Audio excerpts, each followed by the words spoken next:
नमस्कार दोस्तों, आप सभी का स्वागत है। हम पढ़ रहे हैं हिंदी साहित्य का इतिहास। हिंदी साहित्य के इतिहास में हम आदिकाल पढ़ रहे थे। आदिकाल में हमने जैन साहित्य पढ़ा, सिद्ध साहित्य पढ़ा, उसके बाद नाथ और अब रासो साहित्य पढ़ रहे हैं। रासो साहित्य में हमने खुमान रासो पढ़ा, बिशलदेव रासो पढ़ा। उसके बाद हम आज पढ़ेंगे परमाल रासो के बारे में। पृथ्वीराज रासो को हम बाद में देखेंगे क्योंकि उसका विस्तार से देखना है हमें, तो उसको हम बाद में लेंगे। तो आज हम देखेंगे परमाल रासो के बारे में। परमाल रासो को हम आलाखंड के नाम से भी जानते हैं। किस नाम से? इसका दूसरा नाम एक आलाखंड भी है। और इसके रचनाकार है जगनिक। कौन है रचनाकार? जगनिक, जो परमर्दी देव चंदेल के दरबारी थे। परमर्दी देव चंदेल के दरबारी। ये परमर्दी देव चंदेल पृथ्वीराज चौहान तृतीय के समकालीन थे। और इस रचना का समय 13वीं सदी का आरंभ माना जाता है और कहीं कहीं 1173 ईस्वी के आसपास भी माना जाता है। और इसकी भाषा है जो ब्रज भाषा की समीप है। पांडुलिपि का अभाव है। इस ग्रंथ की पांडुलिपि नहीं मिलती है। ये ग्रंथ है जो लोगों के बीच में गेय रूप में विद्यमान है, गीतों के रूप में जनता के बीच ये प्रसिद्ध है। और इस ग्रंथ का मुख्य रस है, अंगी रस है, वो है वीर रस है और ओजगुण है। और ये गेय पद में है, गीतों के रूप में है। और इसका संपादन सर्वप्रथम चार्ल्स इलियट ने किया। ये इनके पहले संपादक है, 1865 में किया और आलाखंड के नाम से इन्होंने संपादन किया। उसके बाद श्याम सुंदर दास ने 1919 में परमाल रासो नाम से संपादन किया और काशी नागरिक प्रचारणी सभा से प्रकाशित करवाया। और उसके बाद में डब्ल्यू वॉटरफील्ड ने चार्ल्स इलियट के कहने पर इंग्लिश में अनुवाद किया और द 9 लाख चैन और द मेरोफ्यूड नाम से इन्होंने इंग्लिश में अनुवाद किया आलाखंड का। और इसका प्रकाशन किया था कलकत्ता रिव्यू पत्रिका में। इन दोनों का प्रकाशन हुआ था कलकत्ता रिव्यू पत्रिका में। और इन्होंने डब्ल्यू वॉटरफील्ड ने कहा कि ये आलाखंड है, ये पृथ्वीराज रासो का ही भाग है।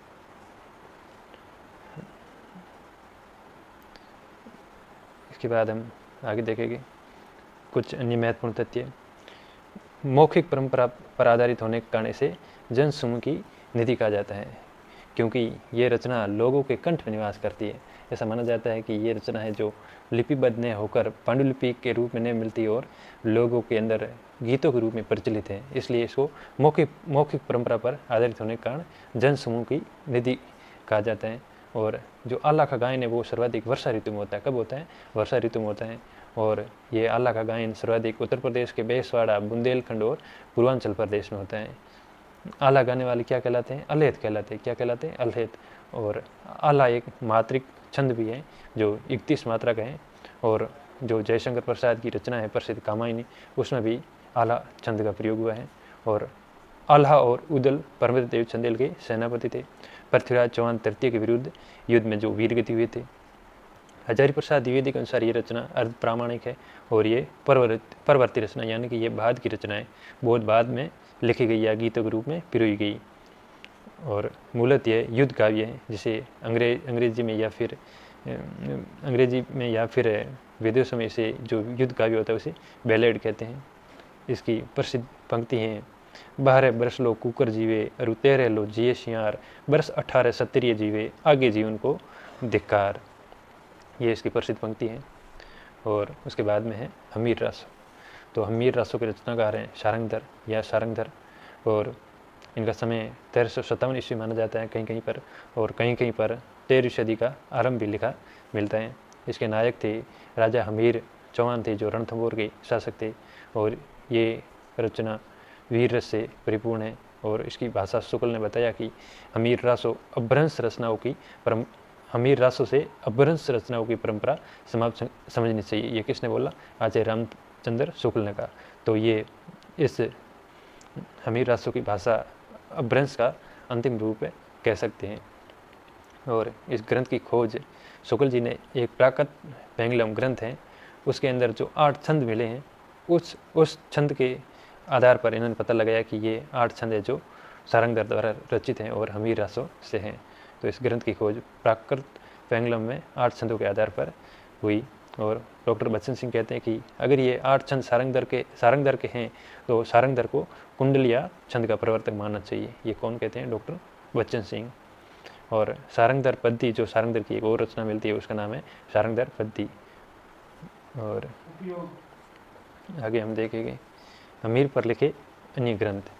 हमीर पर और कौन कौन से ग्रंथ लिखे हैं, तो हमीर रासो हैं, ये एक जोधराज का और है, वो पहले हमने पढ़ा वो सारंगधर का था जो 13वीं शताब्दी का माना जाता है, और ये है हमीर रासो, ये है जोधराज का जो 17वीं शताब्दी का है, और इसकी भाषा है राजस्थान मिश्रित ब्रज भाषा, और उसकी भाषा थी अपभ्रंश भाषा का अंतिम रूप था। और एक रचना है हमीर हट, ये नाटक है जो प्रताप नारायण मिश्र द्वारा लिखित है, और हमीर हट ग्वाल कवि द्वारा ये प्रबंध काव्य है। एक हमीर हट है जो चंद्रशेखर वाजपेयी ने लिखा, ये भी प्रबंध है। और इस हमीर हट जो चंद्रशेखर वाजपेयी है, इसका एक प्रसिद्ध दोहा है, सिंह गमन सतपुरुष वचन कदली फले एक बार, तिरिया तेल हमीर हट चढ़े ने दूजी बार, ये इस हमीर हट का प्रसिद्ध दोहा है। और शुक्ल ने कहा कि इसका एक एक दोहा हिंदी साहित्य का रत्न है। क्या कहा? इसका एक एक दोहा हिंदी साहित्य का रत्न है। और यही कथन शुक्ल जी ने बिहारी के बारे में भी कहा कि यह कथन बिहार सत्से के बारे में भी कहा कि बिहारी सत्से का एक एक दोहा हिंदी साहित्य का रत्न है। ये बिहारी सत्से के बारे में भी शुक्ल ने कहा था। और ये प्रसिद्ध पंक्ति है हमीर हट की। और हमीर महाकाव्य एक अगला ग्रंथ है, वो है नयन चंद्र सूरी का है। जो पीछे सूरी होता है वो जैन कवि होते हैं, तो ये हमीर महाकाव्य नयन चंद्र सूरी का है। और हमीर विजय है जो जयचंद सूरी का, ये दोनों संस्कृत में लिखे गए, दोनों संस्कृत के महाकाव्य हैं।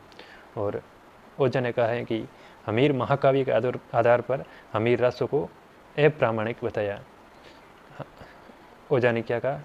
ओझा ने हमीर महाकाव्य के आधार पर हमीर रासों को अप्रामाणिक बताया। किसके आधार पर? हमीर महाकाव्य जो नयन चंद्र सूरी का है, इसके आधार पर क्या बताया कि ये हमीर रासो जो अप्रामाणिक हैं।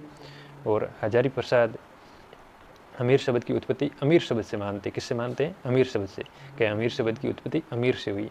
और नगेंद्र व राहुल सांकृत्यायन हमीर रासों के रचनाकार किसे मानते? जज्जल कवि द्वारा। बोलते कि इसके रचनाकार जज्जल कवि हैं। और उसके बाद हैं विजयपाल रासो। विजयपाल रासो के रचयिता हैं नल सिंह भट्ट, और ये रचना 1298 ईस्वी के आसपास लिखी गई। और इसके नायक हैं करौली के राजा विजयपाल हैं। और आक्रमणकारी थे खलीफा अलमामू जो 1023 ईस्वी में आक्रमण किया और युद्ध हुआ विजयपाल के साथ में। इसमें विभिन्न युद्धों का वर्णन है इस रासो ग्रंथ में। और ये ऐतिहासिक दृष्टि से अप्रामाणिक है, ऐतिहासिकता की दृष्टि से ये अप्रामाणिक है। और ये वीर रस का ग्रंथ है। इसमें 42 छंदों में वीर रस प्रधान ये वीर गीत काव्य है। 42 छंदों में है जो वीर रस प्रधान वीर गीत हैं। उसके बाद में है रणमल छंद जो है श्रीधर का, और ये भी वीर काव्य है, वीर रसात्मक काव्य है। और इसकी रचना 1397 ईस्वी में हुई। ईडर के राठौड़ राजा रणमल की वीरता का चित्रण है। ईडर के राठौड़ राजा रणमल की वीरता का चित्रण है। और 14वीं शताब्दी तक आते आते अपभ्रंश किस प्रकार से अपने ग्रामीण रूपों से मुक्त हो रही थी और नवी आर्य भाषाओं का उदय किस प्रकार से हो रहा था, इसे श्रीधर की रणमल छंद में देखा जा सकता है। मतलब अपभ्रंश किस प्रकार से अपने ग्रामीण रूपों से मुक्त होकर नवीन आर्य भाषाओं के रूप में बदल रही थी, वो इसमें देखा जा सकता है। तो यह हो गया रणमल छंद के बारे में। और रासो काव्य की इस श्रृंखला में हम आगे पढ़ेंगे पृथ्वीराज रासो के बारे में, एक सेपरेट वीडियो लाएगी और उसमें हम विस्तार से पृथ्वीराज रासो के बारे में पढ़ेंगे और उसकी विशेषताओं के बारे में देखेंगे, और उस पर प्रामाणिक अप्रामाणिक जो मतभेद है विद्वानों में वो भी देखेंगे और विस्तार से देखेंगे। धन्यवाद।